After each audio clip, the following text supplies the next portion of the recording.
جی یہ سورہ لقمان ہے اور سورہ لقمان کی آیت نمبر 6 کی کچھ آیات 6 سے آگے میں آپ کو بتاتا ہوں. سورہ لقمان آیت نمبر 6 ہے وَمِنَ النَّاسِ مَن يَشْتَرِي لَهْوَ الْحَدِيثِ لِيُضِلَّ عَن سَبِيلِ اللَّهِ بِغَيْرِ عِلْمٍ وَيَتَّخِذَهَا هُزُوًا أُولَٰئِكَ لَهُمْ عَذَابٌ مُّهِينٌ. آیت نمبر 6 ہے. ترجمہ کیا ہے اس کا کہ اللہ تعالیٰ فرماتے ہیں لوگوں میں سے کوئی ایسا بھی ہے جو لہو الحدیث بےہودہ باتیں خریدتا ہے. کیوں خریدتا ہے لہو الحدیث کو؟ لیضل عن سبیل اللہ، تاکہ لوگوں کو بھٹکائے. کیسے بھٹکائے؟ بغیر علم کے.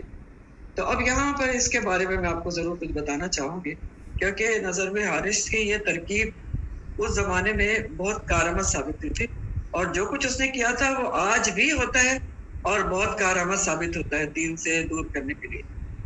تو لاول حدیث کا یہاں ذکر ہے کیونکہ ابھی آپ کا 21واں پارہ دور ہے، اس لیے اس کے بارے میں آپ کو میں بتانا چاہوں گی. یہاں پر لفظ آیا ہے، اللہ تعالیٰ نے کہا کہ من الناس من یشتری، جو خریدتا ہے. لوگوں میں سے کچھ ایسا بھی ہے جو خرید و فروخت کرتا ہے. کس چیز کی؟ لہو الحدیث. لہو کا کیا معنی ہوتا ہے؟ ہاں، بیکار، بے بنیاد، ایسے ہی خرافات باتیں جن کا کوئی فائدہ نہ ہو. اور حدیث کہتے ہیں بات کو. تو لاول حدیث سے کیا مراد ہے؟ یہ میں آپ کو تفسیر میں سے پڑھ کے سنا رہا ہوں کہ لاول حدیث سے کیا مراد ہے.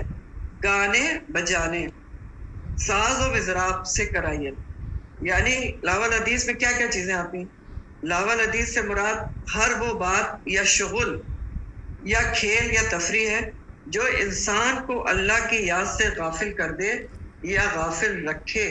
اور اس میں بہت ساری چیزیں آتی ہیں، مثلا گانا بجانا، دلچسپ ناول، ڈرامے، کلب، گھروں کی تفریحات، ٹی وی کا شو، ڈرامے اور سنیما بینی پکچر، غرض کے یا غلط لٹریچر جو انسان کو بھٹکاتا ہے. غرض لاول حدیث کا اطلاق عموماً مذموم مشغلوں پر ہوتا ہے. سمجھ آ رہی ہے بات لاول حدیث کی کہ لاول حدیث کیا ہے؟ سب سے پہلے میوزک اور اس کے آلات ہیں، گانا بجانا ہے. اب یہ آپ کو بتانا کیوں ضروری ہے کہ لوگ کہتے ہیں کہ میوزک کہاں پر حرام ہے، قرآن اور حدیث میں کہاں کہا ہے کہ لوگ کیا کہتے ہیں آج کل میوزک کو کیا کہا جاتا ہے؟ ہاں، روح کی غذا ہے. کیسے کیسے نام رکھے جاتے ہیں، اس لیے آپ کو یہ میں بتا رہا ہوں. اچھا، اب یہاں تفسیر سے ہی میں آپ کو پڑھ کے سنا رہی ہوں کہ اس لفظ کی تشریح کچھ احادیث سے بھی ہوتی ہے. کس لفظ کی؟ لہو الحدیث، جس کے بارے میں اللہ تعالیٰ نے کہا کہ لوگوں میں سے کوئی ایسے بھی ہیں جو لاو الحدیث کی خرید و فروخت کرتے ہیں. کیوں؟ تاکہ لوگوں کو اللہ کے راستے سے بھٹکا دیں بغیر علم کے. سمجھ رہے؟ تو لاو الحدیث کے بارے میں عبداللہ بن مسعود کی یہ روایت لکھی ہوئی ہے، اور یہ ہے جناب مشکات کی. عبداللہ بن مسعود قسم کھا کر کہا کرتے تھے کہ قرآن میں لاو الحدیث کا لفظ گانے اور موسیقی کے لیے آیا ہے. نیز آپ فرمایا کرتے تھے کہ گانا بجانا دل میں یوں نفاق پیدا کرتا ہے جیسے پانی سے گھاس اور سبزہ اگاتا ہے.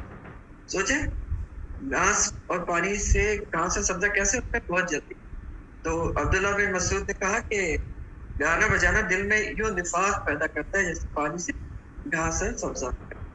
دوسری روایت بھی مشکات کے حوالے سے ہے.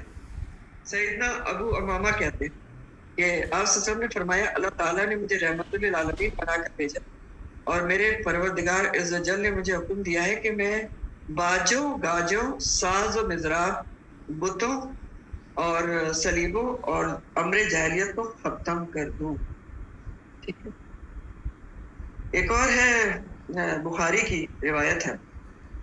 ابو مالک اشعری کہتے ہیں کہ میں نے رسول اللہ صلی اللہ علیہ وسلم کو یہ فرماتے سنا کہ میری، اچھا یہ غور سے سنے ذرا، کہ آپ صلی اللہ علیہ وسلم کو کیا فرماتے سنا کہ میری امت میں ایسے لوگ پیدا ہوں گے جو زنا کو، ریشم کو، شراب کو اور معازف یعنی آلات موسیقی اور گانے بجانے کو حلال کر لیں گے.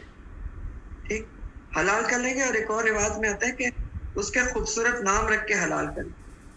ٹھیک. تو اب آپ سوچیں کہ آج کل کے کتنے خوبصورت نام ہیں. ملکہ موسیقی، کوئی پتہ نہیں بادشاہی موسیقی ہے، کسی کے گلے میں بھگوان بولتا ہے، تو کنسرٹس ہوتے ہیں، اور مطلب بہت ہی خوبصورت نام ہے کہ وہ برا تو سمجھا ہی نہیں جاتا. ہاں، اس کی کیا ہے،